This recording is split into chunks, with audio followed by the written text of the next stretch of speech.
ಮೇನಕೆಯಿಂದ ಮೈಮಾಟ ರಾಧೆಯಿಂದ ವಿನಃ ಪತಿರತೆಯಿಂದ ಸತ್ಗುಣ ಬಳ್ಳಿಯಿಂದ ಬಳುಕುವ ಇವಳ ನಡೆ ಚಂದ್ರನ ಕೂಡ ಬೆಚ್ಚಿ ಬೆರಗಾಗಬೇಕು.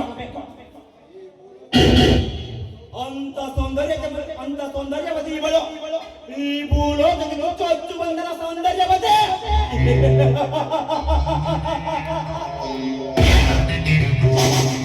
ಇವಳನ್ನು ವರ್ಣನೆ ಮಾಡಲು ಪದಗಳೇ ಸಿಗುತ್ತಿಲ್ಲ. ಏನವಳ ನೋಟ, ಏನವಳ ಮೈ ಬಣ್ಣ, ಚಂದ್ರನ ಕೂಡ ಬೆಚ್ಚಿ ಬೆರಗಾಗಬೇಕು.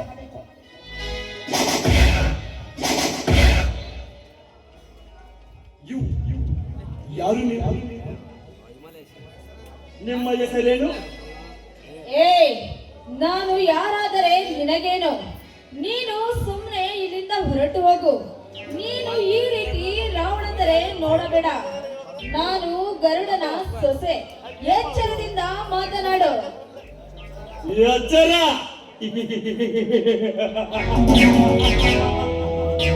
ಗರುಡನ ಸೊಸೆ?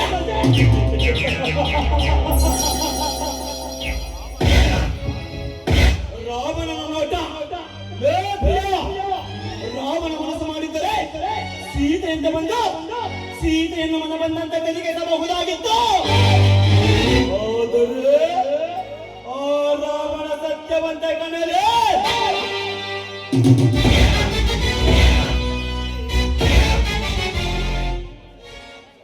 ಯುಗ ಪುರುಷ ನೋಡು, ಆ ಸೀತೆ ರಾವಣ ಜೊತೆ ಹೋಗಬಹುದಿತ್ತು. ಆದರೆ ಆ ಸೀತೆ ಶೀಲವತಿ ಅಂದ ಮೇಲೆ ನಿನ್ನಂತ ನರಭಕ್ಷರಿಗೆ ಏನು ಗೊತ್ತಾಗಬೇಕು? ನರಭಕ್ಷಕ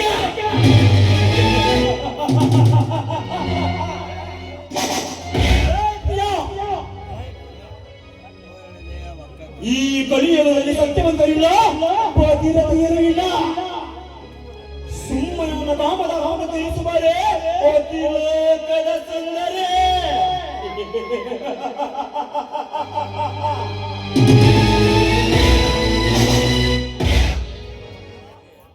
ನಾಯಿ, ಬಾಯಿ ಹಿಡಿತದಲ್ಲಿ ಹಿಡಿದುಕೊಂಡು ಮಾತನಾಡು. ನೀನು ಈ ರೀತಿ ಮಾತನಾಡುತ್ತೀಯಾದರೆ ಪರಿಣಾಮ ನೆಟ್ಟಗಿರುವುದಿಲ್ಲ. ಎಚ್ಚರ. ಪರಿಣಾಮ?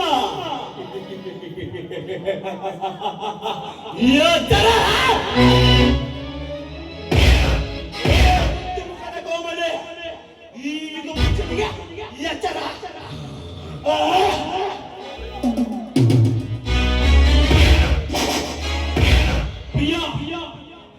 ಈ ದಿನ ನಿನ್ನನ್ನು ಯಾರು ಬಂದು ಕಾಪಾಡುತ್ತಾರೆ? ನಾನು ನೋಡುತ್ತೀನಿ ಮನೆಯೇ.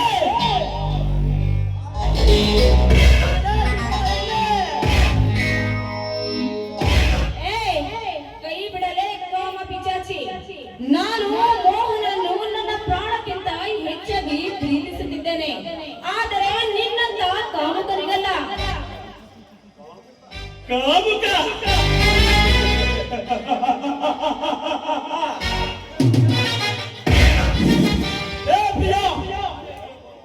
ಕಾಲೇಜಿಗೆ ಬರುವ ಹುಡುಗ ಹುಡುಗಿಯರಿಗೆ ಪ್ರೀತಿಯ ಕುಂಗಿಳಿಸಿ ಓಸೆ ತೀರಿದ ನಂತರ ಅವರನ್ನು ನೋಡಿ ಪ್ರೀತಿಯಲ್ಲಿ ಬಿಟ್ಟು ಉತ್ತರಂತೆ ಮಾಡುವವರು ನೀವು. ಇದರಲ್ಲಿ ಕಾಮಕರು ನಾವು. ನೀವಾ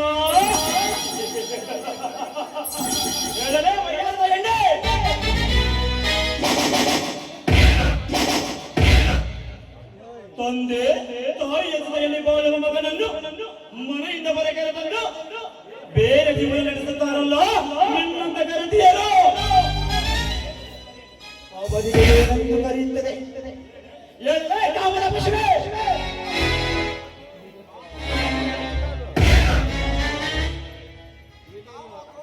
ಈ ಕಾಮ ಕ್ರೋಧ ಹುಟ್ಟಿದ್ದು ಮೊಟ್ಟ ಮೊದಲಿಗೆ ನಿನ್ನ ಹೃದಯದಲ್ಲೇ. ಮೊದಲು ಇದನ್ನು ತಿಳಿದುಕೊಂಡು ಮಾತನಾಡಲೇ ಲಿಂಗದ ಎಣ್ಣೆ.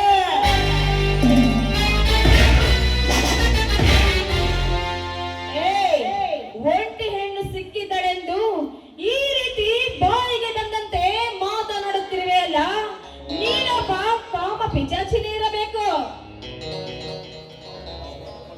ಕೋಮದ ಪಶುವೆ.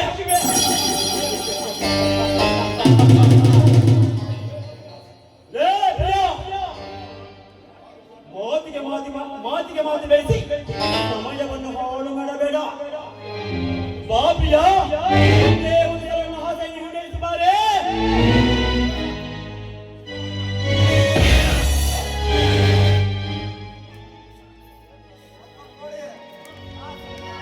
ಮಾತಾಯ್ತು ಮಹೇಶಣ್ಣ.